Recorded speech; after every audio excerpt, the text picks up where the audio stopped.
Hi. Welcome to the Ring, Hey, a show between Pyro Media and APLA Health.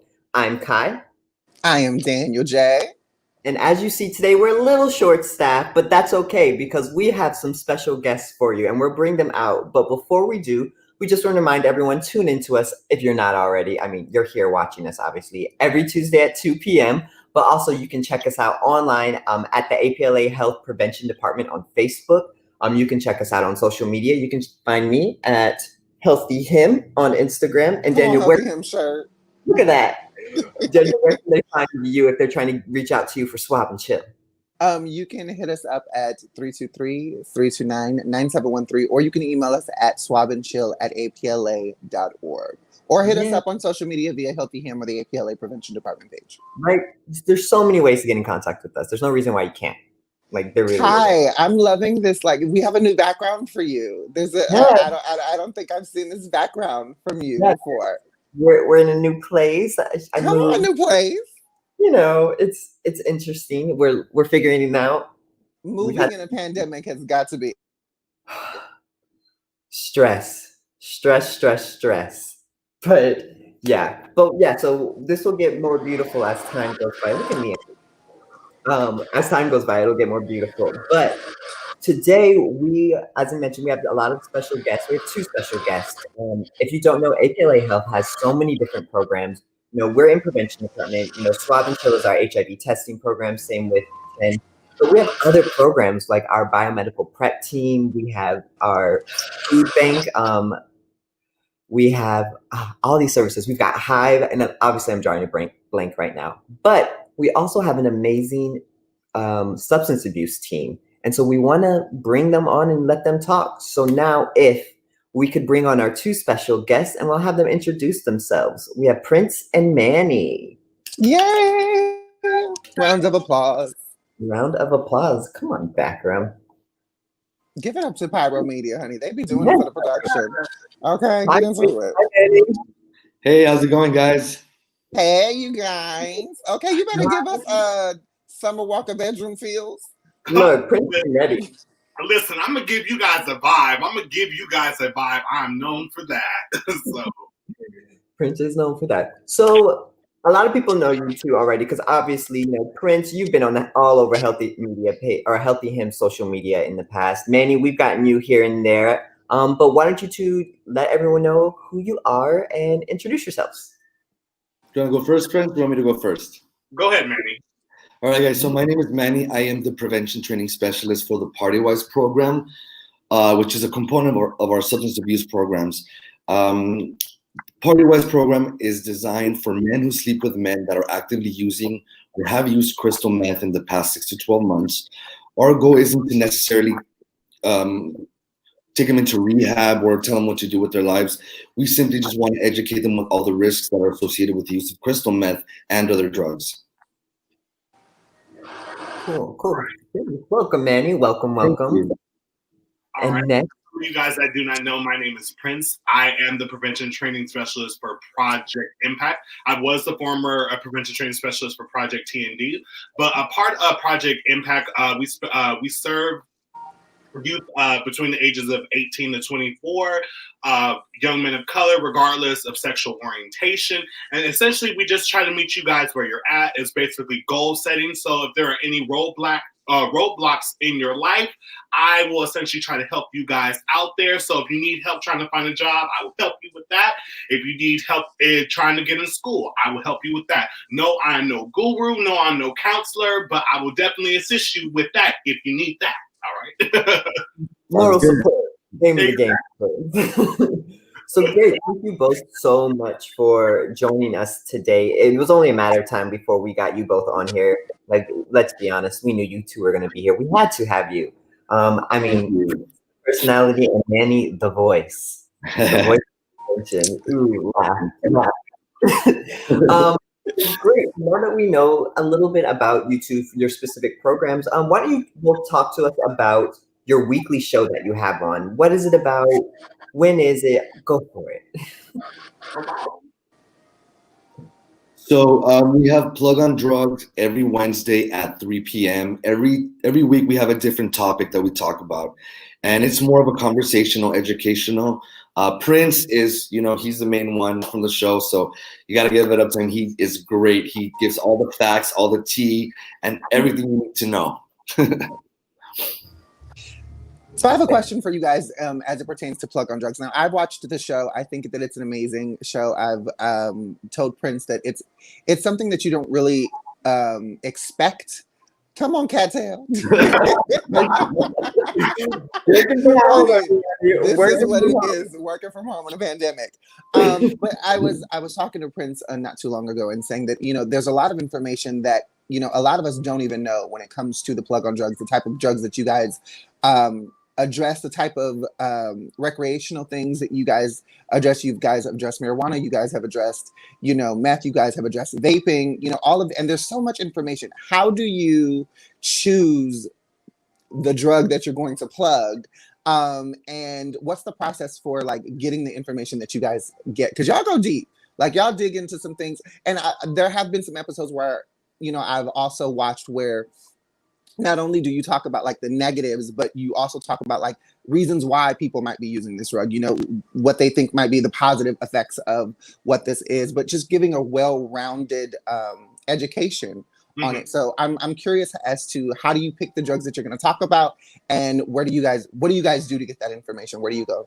Right. So usually it's Manny and myself, we usually have a conversation. Usually right after the episode airs, we'll have a conversation and be like, wait, what do you think is a good topic of conversation? So sometimes it's marijuana, sometimes we'll have a conversation, maybe it needs to be alcohol and how it might pertain to what's currently going on right now. So I think the first episode was ketamine, and it just so happens, I know we had a conversation, like I remember you had sent me a text message in regards to Elijah McClain. And it was just the irony and all of that it was just, I don't know if it was something that was spiritually going on, a spiritual awareness or whatever the case was. But in that particular instance, I was spirit led to bring that about that particular message at that time. But as far as every other drug, it's just been an overall conversation between us. And where do you guys go to get the information? Like, what do you study? Or, are there certain sites that you go to? Is there like a pamphlet, a book? Is there like a lexicon that you guys have? Every week, So I normally get my information from a website that the CDC provides.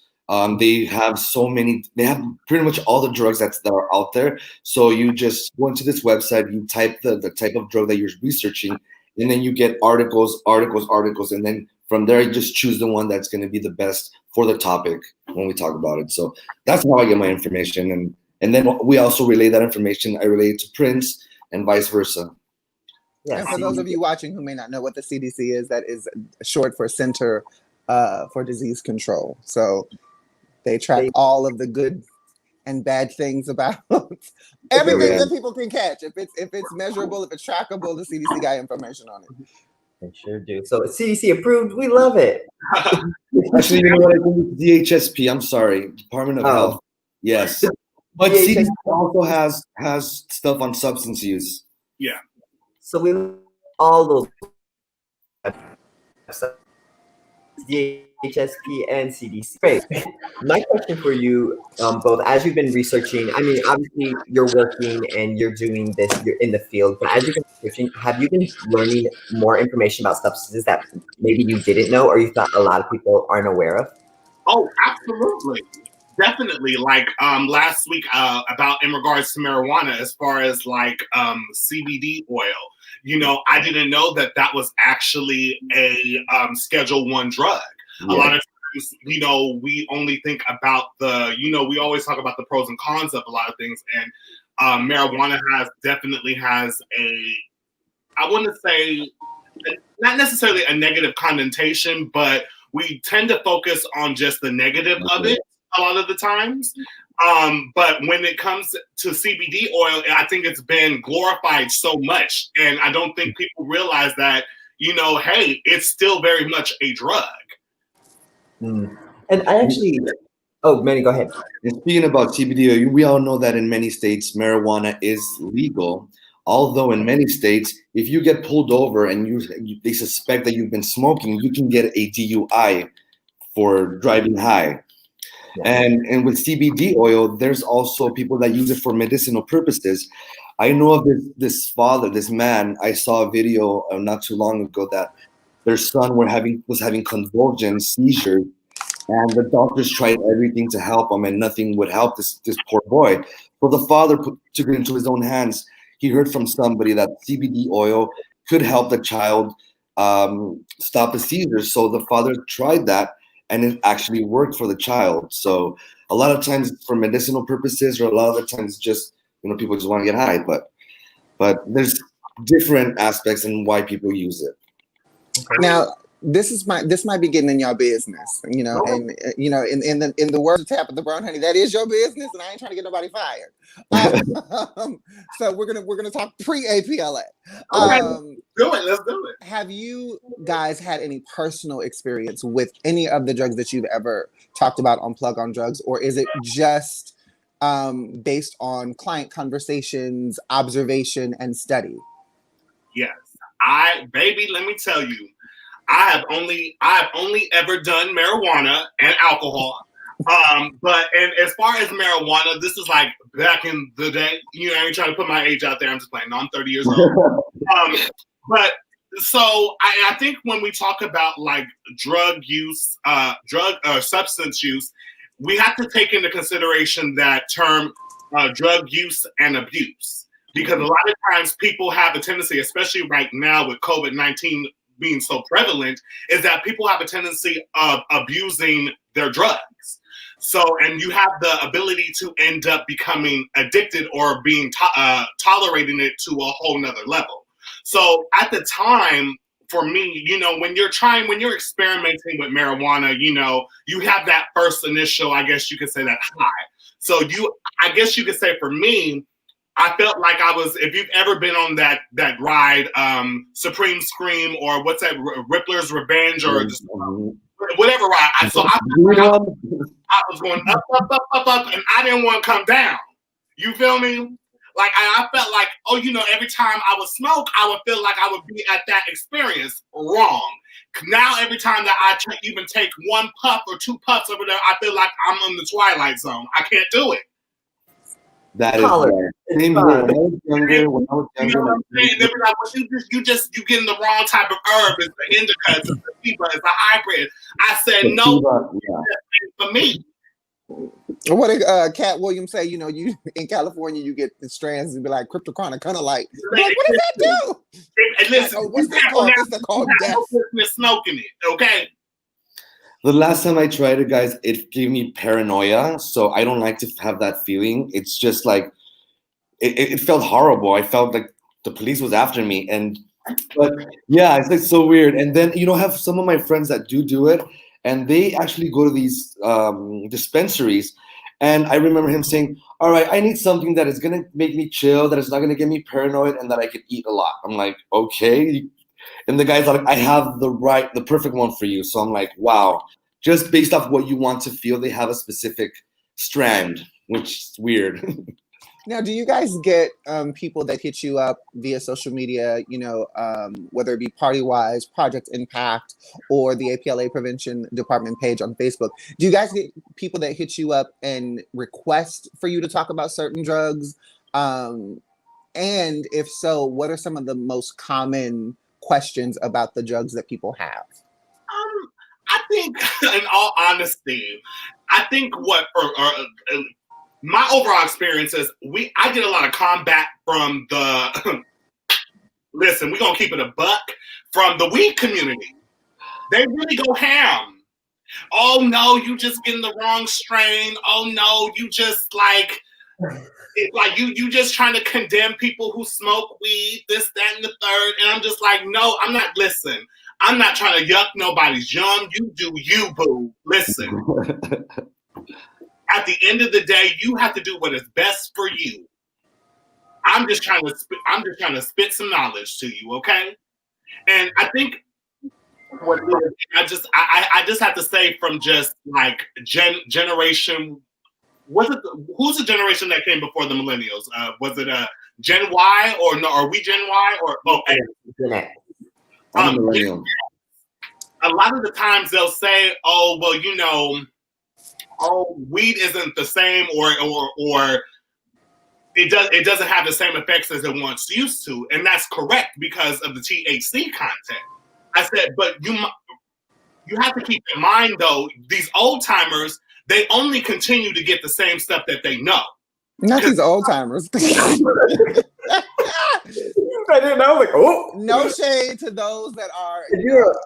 If you're an upperclassman, honey, that is no shade to you. Okay, we do not support ageism here on the list. So no shade. Listen, these old cats know what I'm talking about. They stick to what they know. I said, you ain't gonna. These old cats ain't about to be messing with this new stuff. They ain't about to be dabbing. I know that. They ain't about to be messing with this wax.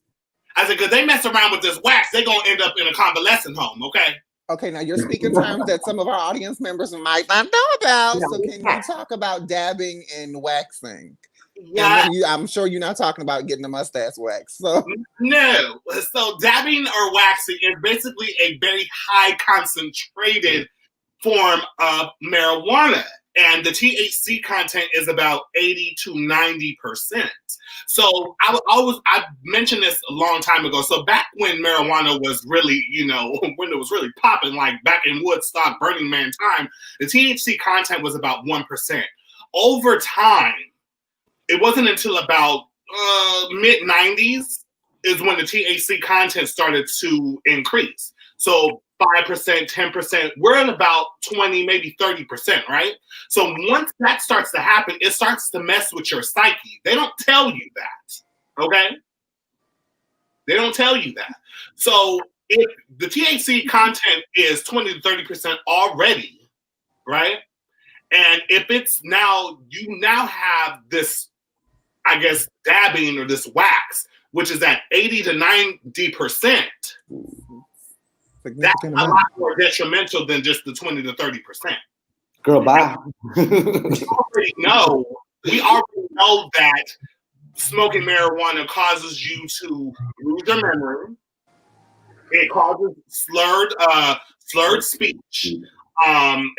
What are some other things that causes, Manny? Laziness. You don't think people are, I don't know, it's just so many different things. It's also depending on what the concentration is.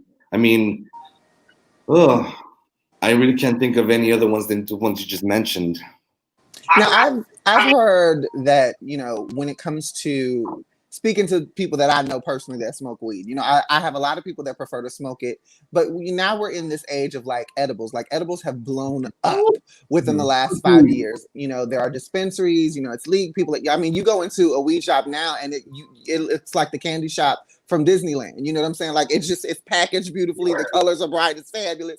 But I know a lot of people who smoke weed say they prefer to smoke it than eat it because the edibles seem to be much stronger. It's more potent. It's more concentrated. With that information, like when you talk about the THC being 80 to 90% more potent, how does one measure that? Like, how does one protect themselves if they're out here, buying weed, smoking weed, eating it, whatever? What are some of the harm reduction things that you guys have talked about on the show, or some things that our listeners and viewers can take into consideration? Well, I think it's just essentially just knowing where you get your batches from. I think that's the key thing.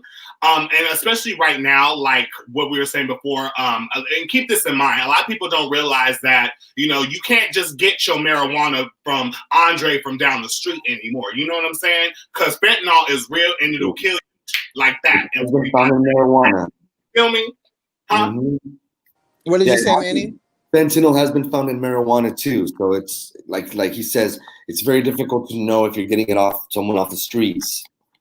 So Manny, can you explain just a little bit before we continue what is fentanyl? And I'm doing this because, a lot of when you do the work so much, sometimes you use language and you assume everybody knows, and Of not course. everybody is aware of the language. And so I'm sure that there are some people who might hear fentanyl like, what is that? Is that like a, sectional at IKEA? So, Manny, can you talk about what Yeah. fentanyl is and Yeah, the so- effects of fentanyl? So fentanyl is a drug that is used for people to treat pain after surgery. Now, a lot of the times, the people who by getting it off the streets, they have clandestine laboratories that use different chemicals to mimic what fentanyl does. Now, what they don't know is that just a very tiny amount of fentanyl can kill you. And there's people who specifically go by fentanyl, and I mean, I'm not sure if they're experienced users, but there's been overdoses, and there's people who constantly just use fentanyl by itself. But it is a very dangerous drug, and it's being mixed in cocaine, methamphetamine, even pills such as Molly, ecstasy, and it's very dangerous because once that drug hits your body, hits your system, you pass out and die in 45 seconds. Unless Goodness. unless there's somebody there with Narcan or naloxone, which reverses the effects of the drugs. Right, because I walk around with that in my purse every day. Like, who's gonna have that just out of nowhere? I know I've seen is that schools have actually been doing in dorms like little I guess crash carts basically for fentanyl here in California, because it was getting so bad for overdoses that even college students were really doing it. So in your dorm, they had them like set in their first aid kit because fentanyl was becoming an issue. And correct me if I'm wrong, guys, but you also have the ability to test for fentanyl. You have fentanyl strips, correct? That is correct. Tell people about those. So we provide the test strips. It's a very simple test. It's pretty much kind of like a pregnancy test. It looks like it. So what you do, you mix a little bit of the drug in a teaspoon of water, and since fentanyl is so potent, just a small amount of the drug that you are using is enough to detect it. So you put the little stick into the water and wait for it to dry a couple of seconds, and the results are pretty clear. I think one stripe is negative, and 2 stripes means it's positive. Mm-hmm. So yeah, I mean, we do provide for clients. Mm-hmm. We do. Yeah, so I know I've actually seen fentanyl strips, and I've given it to a client before, and they said that it was super easy to use. So if someone was interested in getting a fentanyl strip, how can they get in contact with you all to get one? They can give us a call at our direct number, which is 323-329-9909. That is my direct number. Also, the Party Work program is 323-736-2008. That is our main line, which me and my team can get the messages and phone calls there. Cool. Now, Manny, you mentioned briefly like a very small amount of fentanyl can be deadly. It can be fatal. Yeah. Can you give us an idea in measurement, or like the size of a grain of rice, the size of, oh wow. The size of a grain of that tiny amount can be deadly, especially if it's not, they don't mix it correctly, or if you're getting it off the streets, because like I said, this is fake fentanyl. It's pretty much designed in a laboratory. It's not the one that the doctor gives you when you have surgery. And it's powder. It can come in a powder or in a tar sometimes. So it's man-made, and I think that's what a lot of people are failing to realize, especially with a lot of these street drugs. And I think that's what, to answer your question a little bit earlier, as far as the weed community, as far as where they combat us, because there's a lot of people that they use marijuana, like some people use it for medicinal uses, and I understand that, and to each his own. And there's some times where people use it, they want to have this, I guess, this level of consciousness or whatever the case is. And that's fine. Kudos to you. If you want to get conscious, get conscious. But my thing with that is that how do you know if you're going to be aware or not if the drug has been touched from the jump? It's been, the THC content has been tampered with for so long. The plant, marijuana or the hemp plant, should have never been messed with in the first place. That's what THC is, a protective mechanism. It was never supposed to be touched. But just like man does, it touches everything and want to claim it as its own. Just, we can like, just like, they did with this country, but that's neither here nor there. We'll get to that later. Honey, there's never a dull moment here on the link. And Prince always comes with the wonderfulness that he is. So we appreciate him for that.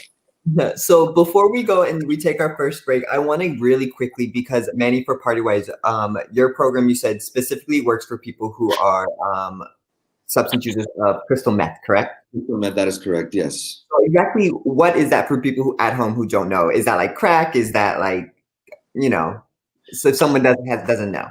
So there is amphetamine. That is what the doctor prescribes you, which is a legal drug. Amphetamine is also used for people who have what is that, sleep disorder? Insomnia? No, the one that they fall asleep. Narcolepsy. There we go. So amphetamine is used for various different things, and it gives the person like a hype, energy, and that's what people get addicted to. That feeling, that euphoria that they have. Now, the street drug is called methamphetamine, which they use a lot of chemicals. They use battery acid, rat poison. What else? I mean, it's a combination of so many different things that they use that can be deadly. So that's the street drug. So amphetamine is what you get prescribed by a doctor, and methamphetamine is what you buy off the streets. Now, obviously one is made with like rat poisoning, but would you consider one safer than the other, or is just one less expensive than the other to acquire? Well, the thing is, amphetamine, you have to have it prescribed by a doctor, and that's the only reason people who use amphetamine, they don't have the need to use methamphetamine because it's safer. Now, methamphetamine, like I said, it's just a street drug mixed with so many different chemicals. You never know what you're getting in that batch. So, a couple of years ago, there was in downtown LA, three guys that were going to party. It was his birthday. They go down the street. They buy one little baggie of meth because they wanted to be hyped up. All three of them ended up dying within like 45 seconds of doing a line. So I read that story. They were nurses too, if I'm correct, right? Yeah, one of them was they worked for the LGBT center, and it was very sad. It's a very big loss for everybody. But like I said, we never know what you're gonna get if you buy it off the streets. So, in other words, for people like no tea, no shade, no pink lemonade. So, in other words, for those who abuse, I'm gonna use this very carefully. For those who abuse drugs, who decide to get it from prescription, is basically taking the shortcut. Okay. Well, we're about to head to a commercial, but before we do, we also just want to remind everyone, obviously here, we're not telling anyone what to do with their lives, but if you have any questions or if you would like to, continue to use substances safely, definitely reach out to our substance abuse program, Partywise, reach out to Prince, reach out to Manny, and they will be able to kind of help you out, kind of work with you for wherever you're at in your usage journey, if you will. But we're going to go ahead and take our break for the day. Come back and join us in a couple minutes as we talk about what's happening in America. Yeah, pop culture.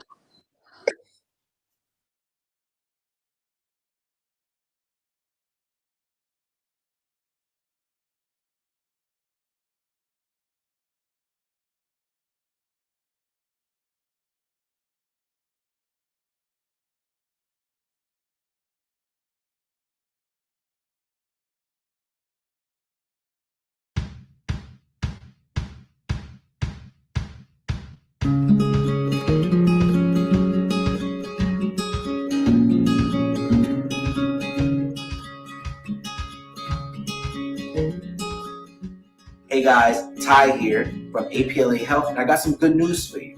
APLA Health is launching our first ever at-home HIV testing initiative.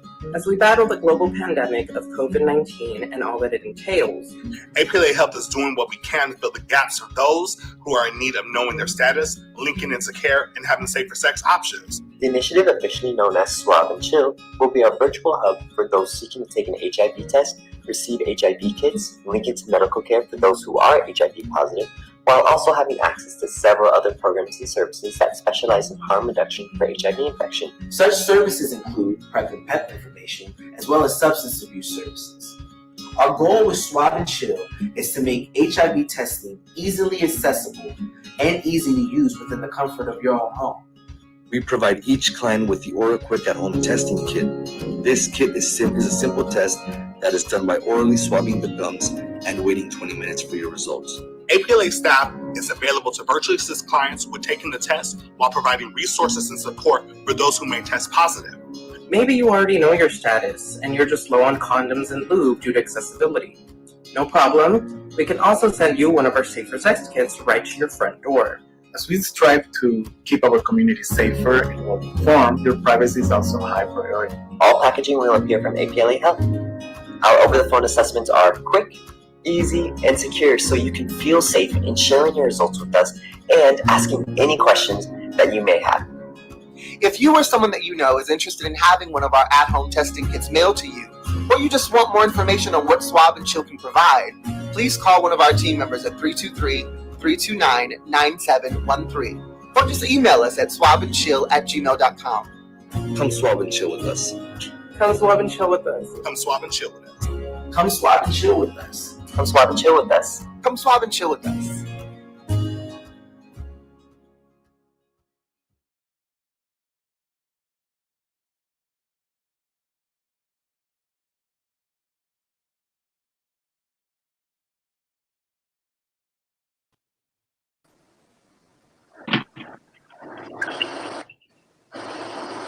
And we are back. Hey! Oh, we got changes. Look at that. People around. Welcome back to the link. You are watching the link right here on the APLA Prevention Health Department page, as well as I'm sure Healthy Him. You can watch us on FaceTime and YouTube and all that good stuff. You just saw a commercial promoting Swab and Chill. Just a reminder, if you or someone that you know is interested in getting an HIV test mailed to you at home, make sure that you reach out to us at Swab and Chill. We will be able to help you. It doesn't cost you anything. The process is super, super simple. It's a less than 5-minute assessment. The test itself walks you through everything. And if you need visual aid, or if you need someone to call and walk you through taking the test, we are always available. And again, if you missed that number in the commercial, you can always watch this back and rewind it in the replay, but it's 323-329-9713, or you can email us at swabandchill@apla.org. Again, that's swabandchill@apla.org. So Ty, what do we have next for this segment? What are we talking about in the pop culture world? Well, I'm Kai. I did say Ty. I'm sorry. Well, yeah, it's okay. So for people watching out there, Ty and I, our names are very similar, so it gets confusing a little bit at the office, but we work through it. The reading is fundamental because I should be able to read your name right. So my bad. Oops. Yeah, but so for hoops, you wear hoops, you get a little dingy. It happens. I get it.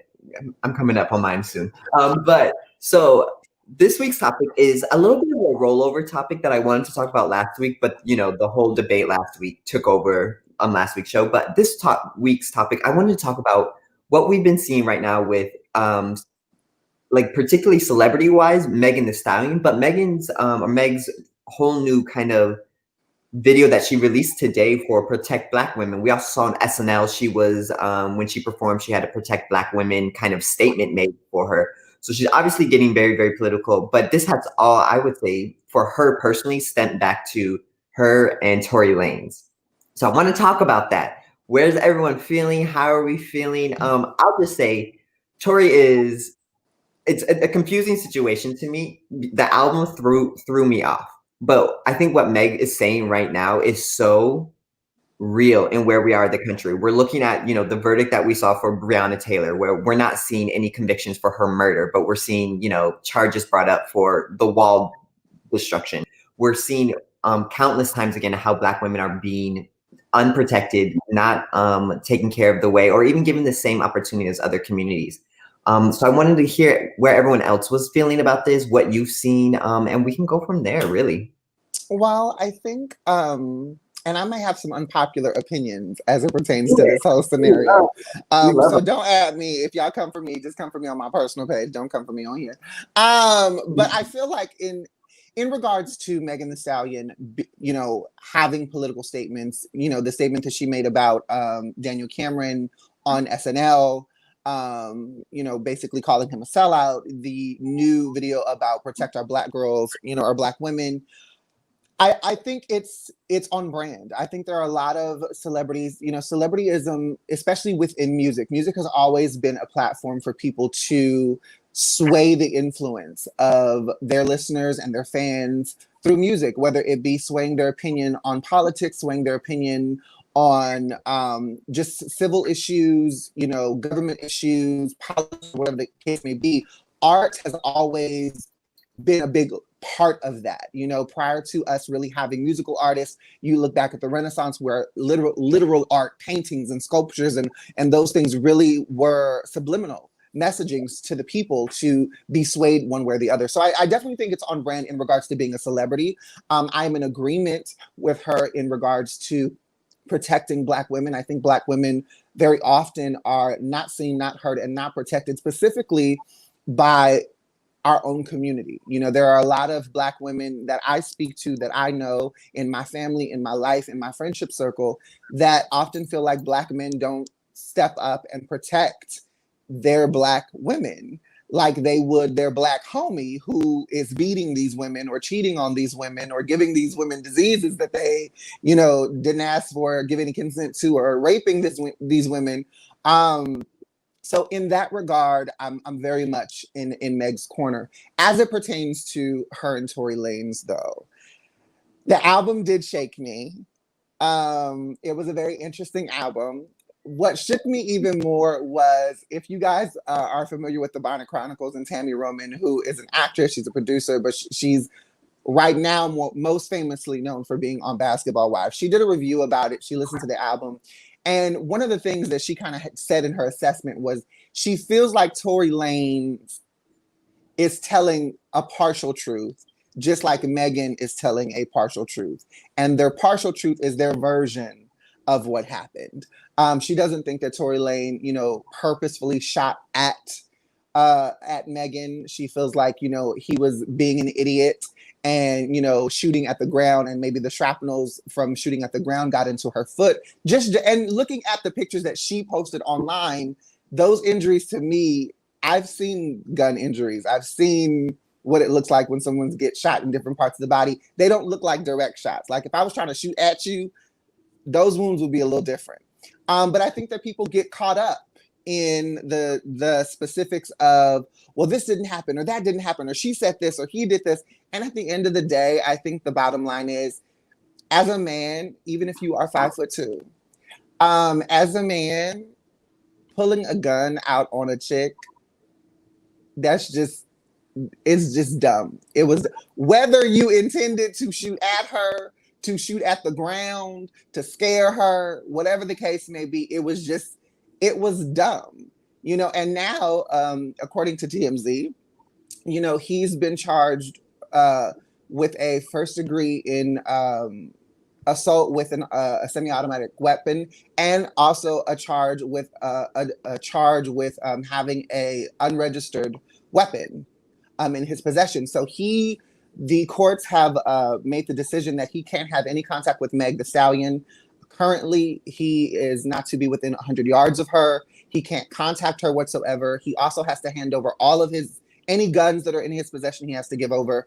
And I think his bail is set at $90,000 or something like that, which is apparently supposed to be paid soon.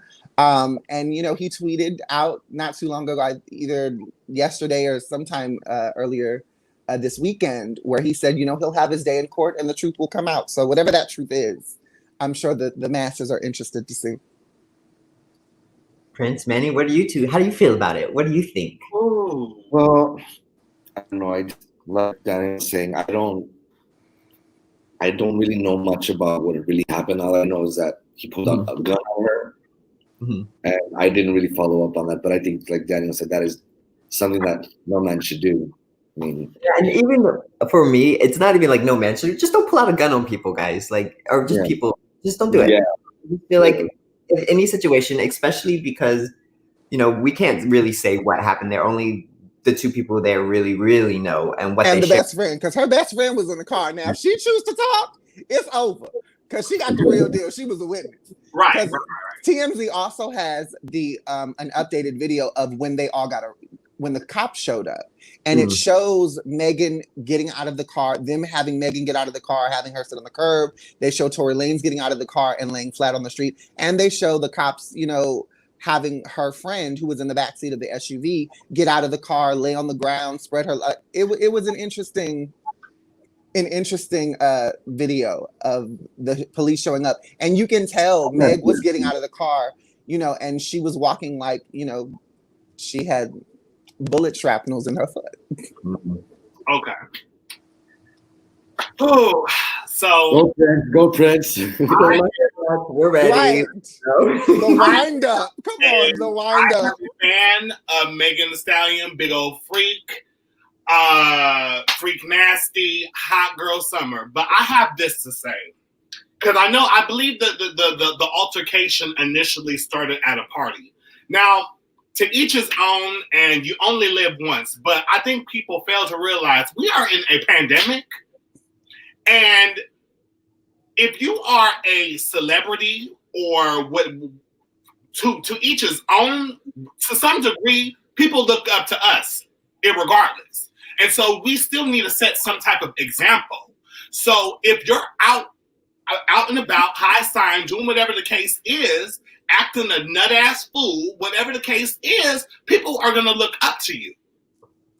I'm just putting it out there. Not to say that Megan Thee Stallion was acting reckless or doing anything like that. I'm not saying that.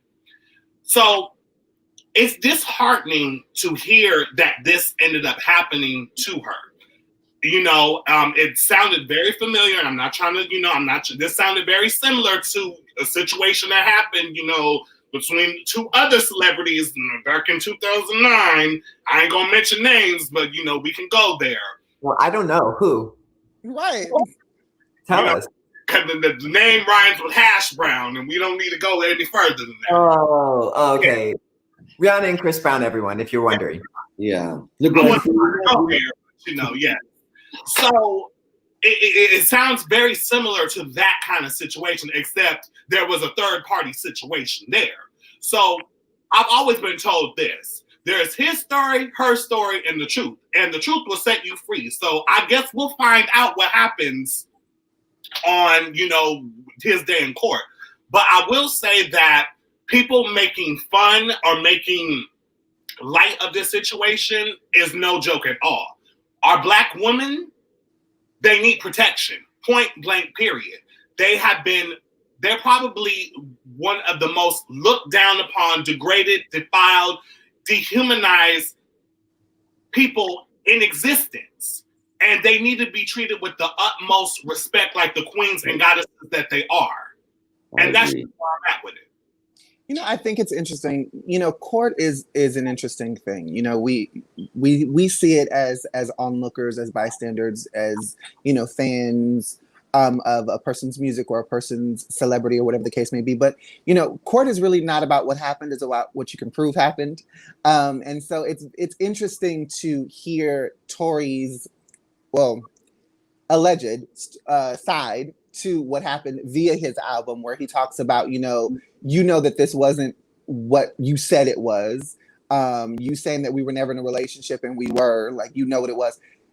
And then all of this, you know, the truth will come out and all of that. I don't know. I don't know that the truth will come out as it happened in that car. What's your question? Are the bullets alleged? I mean, the bullets aren't alleged, but again, the bullets weren't alleged with Breonna Taylor either, but they protected a wall and not a person. So, I mean, there are a lot of factors that go into proving your side in court. As it pertains to, you know, the making fun of things, I fall on two different sides of that. You know, outside of APLA, I'm an online influencer. I'm an online personality. I do reviews. I talk about people. This is what I do. Like, if you go to my Instagram and watch my reviews of any of the Real Housewives, like, it's my job to be funny and to be whatever and to talk about people. And I think that it's always interesting. I don't know Meg Thee Stallion, and I'm not trying to paint a negative narrative of her or for her, but I think that it's interesting how we are so comfortable with throwing shade, making fun, you know, having a comedic moment about something that happens in the media until it's our personal story. And so the narrative of, you know, people should make fun of this, this is a serious subject. It is. But if you are one of those people that are going to make fun of everything else, and then this happens to you and you feel like, oh, this is my life, this is happening to me, you know, you shouldn't make fun of me. I think that that's a bit hypocritical. Mm-hmm. You know, and not to say that Megan has done any of that, but I'm saying as fans who don't know the story, you know, we're quick to jump in, give our opinions, and be like, well, this is what happened, and this is what she said, and I'm on her side. I'm like, but you don't know her, and you don't know him. So you might not want to have too much of an opinion about what happened and what didn't happen. I will say, though, for both of them, I think that this hopefully is a lesson learned for both of them. I hope that this is a lesson learned for Tory to know that, yo, pulling a gun out on somebody, unless you really intend to use it for what it's supposed to be used for, probably not the smartest idea. And for Megan, being a little bit more discerning about who you keep in your circle and who you in the car with. Because, see, honey, that's why I drive as myself. So when I get ready to leave, I ain't got no problems. So here's where I am on it. I think for sure, like Daniel was saying, you know, with celebrityism, there's always this weird sense. And I know a lot of people are always saying, like, we should need to stop making celebrities celebrities. We should stop idolizing these people. But Daniel, like you said, they're creating art, and art really is culture. So it's natural for people to do that. I do agree. People defending Tory and Megan online, like, you don't know their story. It's always, when I see it, I'm always like, well, you don't really know their story either. But this is what I will say. No matter what actually happened or what didn't happen, there was a gun. Yeah, the result is what it is. And it's just another reflection of how, once again, Black women are Black women are targeted so much differently and treated so much differently than we would see anywhere. Imagine if this was Kylie Jenner, where they were at that same party. If this was Kylie Jenner as opposed to Megan Thee Stallion, this would have been a completely different outcome. Like, we can almost guarantee that. Like, we know if this was a white woman instead of a Black woman, it would have been completely different. And I think what Megan has done, I think Megan has handled this situation with the most grace that she has, and that she is possibly able to. You know, I'm not going to say she handled it great. I'm not going to say she handled it bad, because it's not the situation I live in. You know, I can't tell her. But I will say, for me, as I sit here, you know, with, now 3 people, we might have three men, you know, it is our job to recognize the toxic masculinity that is in ourselves, and men as well. And the idea of what it means, not just for Black women, but for women in general, and just for other people and we shouldn't be sitting here fighting with Megan to prove it, right? And I think that's a lot of what a lot of people are really upset about for Black women, is they have to prove that wrong has been done to them before it can be considered wrong. And I know for me, that's been my biggest issue, is watching people like, well, we need to wait until we go into court. I'm like, no, whether he intentionally shot her or not, whatever that is, his bullets are in her foot. That is wrong. Like, there's no way that she said, yeah, do it. Let's see what happens. That's not what it is. So when a Black woman says, and, you know, she didn't originally come out with why she said it, you know, they had to release her autopsy reports to, like, for people to believe that she was shot or anything, which, who does that? Why are we waiting for autopsy reports? If someone says they're shot, someone said I was arrested for shooting someone, guys, we should believe them. So for me, it's just a matter of, why are we not believing people? Why are we making Black women in particular quantify everything? And I think when Megan's talking about, like, protect the Black women, protect Black girls, for me as a man, I don't actually think of it as like I have to be the one to protect them because they can't protect themselves. But for me as a man, it's making sure that I recognize that I need to treat them. The best way I can protect them is by treating them with the same respect in the same way that I would treat anyone else, and hold them to, you know, that same pedestal that we hold, you know, powerful white men or, you know, Black men. If we're up in arms right now for Black men and police brutality and all of that, we should also recognize with Black women, we should also recognize with Black trans women and Black queer people and Black bodies and things like that. But for me, it's just my biggest woe was like, why are we asking Megan to prove it, right? We wouldn't ask Tori to prove it. And then for Tori to release an album on it, I get the kind of reasoning behind it, but it seems a little disrespectful, right? Like, because I don't know, is that just me? And if it is just me, it's me. But it's like one of those instances. He wrote a full album to talk about, and then in that album, it was more than just the shooting. As Daniel said, he was talking about like, did we date or did we not date? Why does it matter at this point? This just feels like a male ego at this point, just saying like, no, we were fine and we're good and no one hates anyone and everyone likes me and I'm not short. But you short. You short. So familiar, like another entanglement. People want to make albums and all this other stuff, and drop new releases, and no shade August with your sexy self, but this neither here nor there. So yeah, so that's where I'm on that. But we only have a few minutes left, and before we go, I do want to just kind of talk over just kind of one more thing. This past weekend was National Coming Out Day. So for everyone who celebrated, we hope you had a wonderful National Coming Out Day. If you are not out and you're still in a weird transition process, that's okay. That is okay. You do you, right? And call us, honey. We can talk to you. We can be your. If you are in a space where you are in discovery, that's what we call it. If you are in discovery, you are not sure about coming out, you are not sure about, even within the trans community, if you're in discovery about your trans identity, like, we are a community here at APLA Health, and we really do support the different communities that we represent and that we are a part of. And so please know that you have community.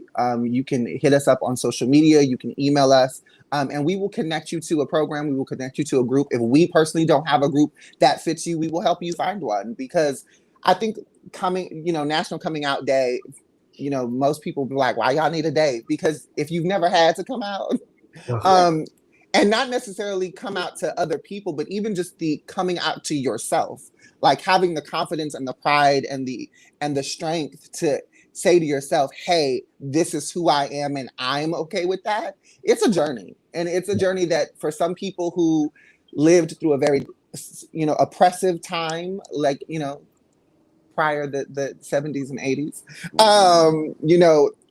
who are in their 60s and 70s now. There are people 65 just coming out. Yeah. And we live in a time where it's like, people are coming out at 7. So, no. Like, how do you know? But I will say, if you are in need of a community, just know that we are here. We at The Link, we do support you, and we want to make sure that you are not in this journey and discovery by yourself. Yeah, and National Coming Out Day isn't one day a year. For people who are trans or for queer people, we know every situation we come into where we don't know anybody, you have to come out. And that is Well, you don't have to. You don't have to, but you struggle with the decision. You do struggle, like, how do I act? How do I dress? What do I say? Can I be like, yes, girl? Or be like, bro, you know what I'm saying? You know what I'm saying? It's about relationships, and then it's like, do I say man? Do I say, like, what do I say? So it is for, it's great that we have a day, but also remember, it's a daily thing that you do. So coming out never really ends. Unless you just stop talking to people completely and just don't do anything. But then, lonely. And boring. Does anyone have a really, and we got to keep it short because we only have 5 minutes left, but anyone have a really great coming out story that they would like to share or experience? Oh, Prince, go for it, girl. I came out 13 years ago when I was 17 years old. I came out during a GSA, and that same day, I came out to my father. That's a big one. Coming out to dads are always hard, especially in the Black community. Oh, okay, Gracie. It's interesting. I came out to friends very early on in my life, like middle school. But I went through a lot of discovery and self-discovery, dealing with religion, dealing with my parents. And so I have to say that I went back in and reemerged. And that reemergence for me happened probably about 2 or 3 years ago, where I was just really comfortable and confident in who I was. And, I asked myself, what am I willing to lose to be who I am. And the answer for me was any and everything. And so when I made that decision and answered that question, I have been living the best life that I could possibly live. And it's a blessing. Come on, best life.